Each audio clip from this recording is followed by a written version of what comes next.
एक global ranking आई है 2025 military ranking. उसमें कौन कहाँ पर है, टॉप 5 में कौन कौन सा कंट्री है, कौन नीचे चला गया, कौन ऊपर चला गया, कौन कहाँ पर, किसकी साजिश है भाई, ये ज़रा इस पे बात करेंगे। और नंबर 1 पे कौन है भाई? नंबर वन पे वो नहीं है जो पाकिस्तानी सोच रहे हैं। दुनिया की मिलिट्रीज हैं वो कौन सी पावरफुल मिलिट्रीज टॉप 5 में शामिल हैं।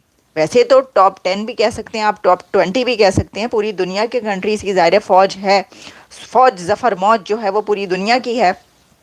तो इसके ऊपर लेकिन हम बात करेंगे नंबर 1 फौज जिसकी थी वो कहां पे है? Where is the number 1 is the के जो टॉप 12 हैं।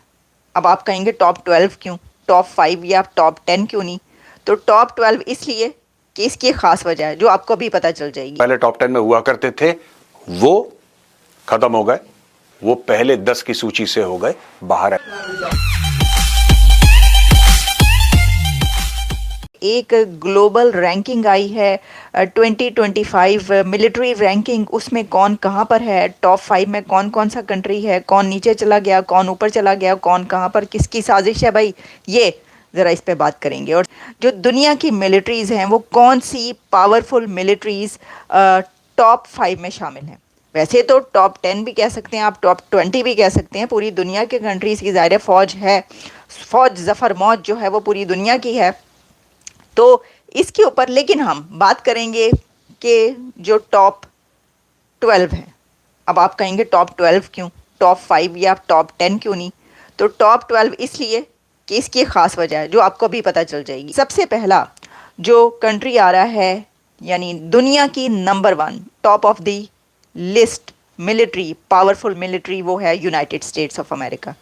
अमेरिका की मिलिट्री नंबर 1 पर आ रही है, और ये अभी की नहीं आ रही, ये मतलब हमेशा की ही नंबर 1 पर अमेरिका की मिलिट्री कही जाती है, यूनाइटेड स्टेट्स ऑफ अमेरिका। और 2005 जब से इंडेक्स चला है तब से यह बताया गया है कि साहब अमेरिका इज नंबर 1। क्यों?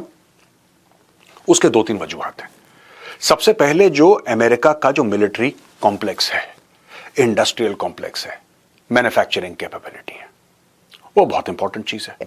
अब देखिए इसमें ये बात याद रखिएगा आप कि जो कंट्रीज़ इकोनॉमी में आगे हैं, अगर तो उन्हीं के मिलिट्रीज़ भी आगे हैं तो बड़ी अच्छी बात है। यानी बड़ी अच्छी बात इस तरीके से कि ऑब्वियसली जो इकोनॉमी में आगे होंगे उन्हीं की मिलिट्रीज़ आगे होनी चाहिए ना।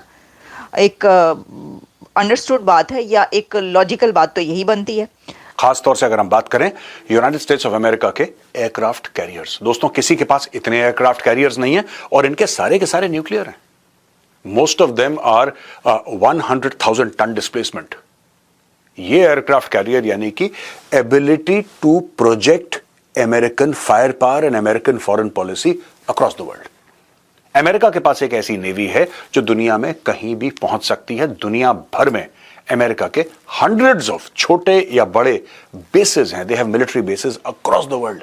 अब यूनाइटेड स्टेट्स में देखें, पूरी दुनिया में यूनाइटेड स्टेट्स की बेसिस है, पूरी दुनिया में एक्सेस है। अमेरिका की एक्सेस पूरी दुनिया में है।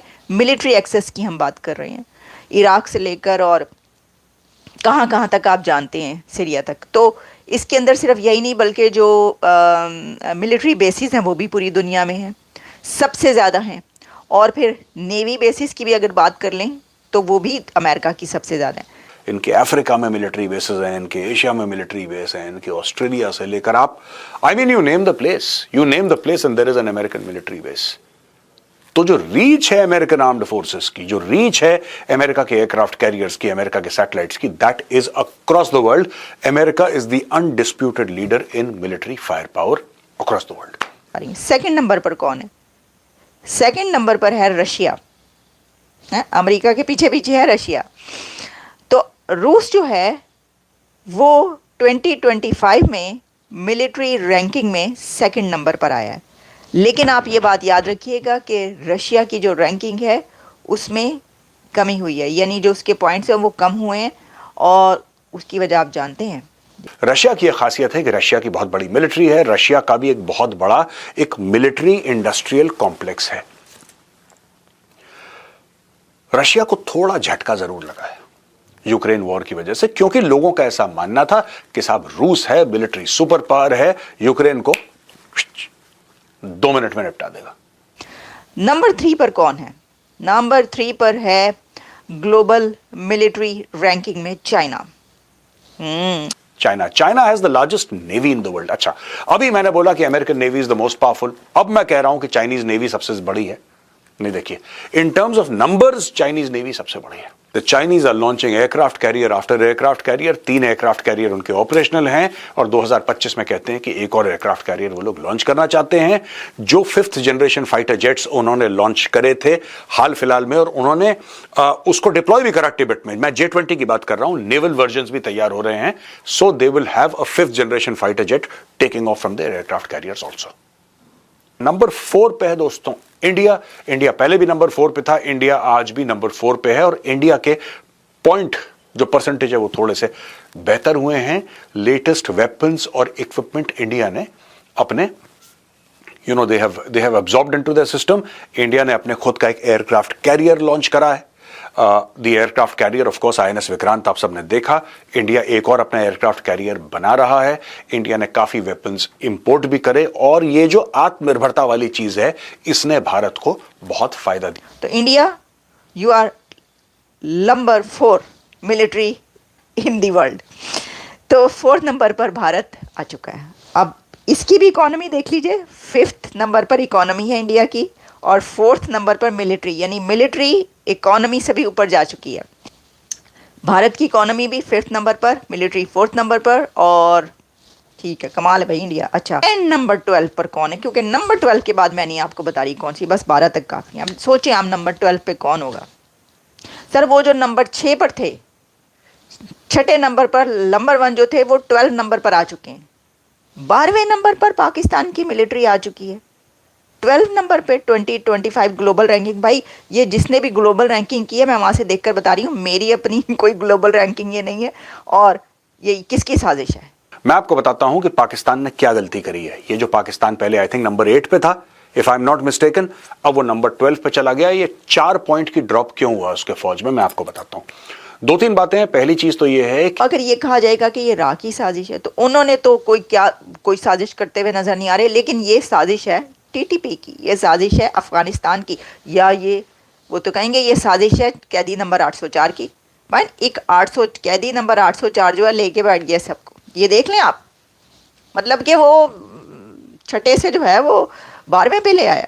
रोज लोग वहां पे अटैक कर रहे हैं, पाकिस्तानी फौजों को मार रहे हैं, पाकिस्तान कुछ कर नहीं पा रहा। रेप्यूटेशनल लॉस पाकिस्तान का देखिए, जो पाकिस्तान का पैसे का लॉस हुआ है, जो पाकिस्तान का मटेरियल का लॉस हुआ है, ह्यूमन लाइफ्स का लॉस हुआ है, वो एक तरफ ये है। देखें, अफगानिस्तान और TTP जो हालात हैं और वहाँ पर, और उनसे जो जंग को जदोजहद जारी है पाकिस्तान की, और उसमें जो आपको पता है कि TTP के साथ जब आप लड़ रहे हो ऐसे दहशतगर्दों के साथ जो कि खुदकुश बन बन के फट रहे हो जाके। यानी कि पाकिस्तान अपने आप को यह कह रहा था कि आलम इस्लाम में अगर कोई एक न्यूक्लियर पावर है वो पाकिस्तान है। 1 nuclear power, that is Pakistan, और किसी मुस्लिम कंट्री के पास न्यूक्लियर वेपन नहीं है। देखिए, नंबर 12 पे है, वैसे भी कोई कम नहीं है, यानी दूसरा मुस्लिम कंट्री जो है 12वें नंबर पे वो ये है। लेकिन क्यों है? नंबर 1 और टॉप पर उन मिलिट्रीज को होना चाहिए जिनकी इकोनॉमी टॉप पर है। एक IMF के कंट्री को तो नहीं होना चाहिए, नहीं, मेरी अपनी राय है। देखिए, IMF में जो कंट्री है वो तो वैसे ही बेचारा घुटनों के ऊपर है। लेकिन आज की तारीख में ग्लोबल फायर पावर इंडेक्स में एक मुस्लिम कंट्री है जो कि टॉप 10 में है, उसका नाम टर्की है, और टर्की के पास न्यूक्लियर वेपन्स नहीं है।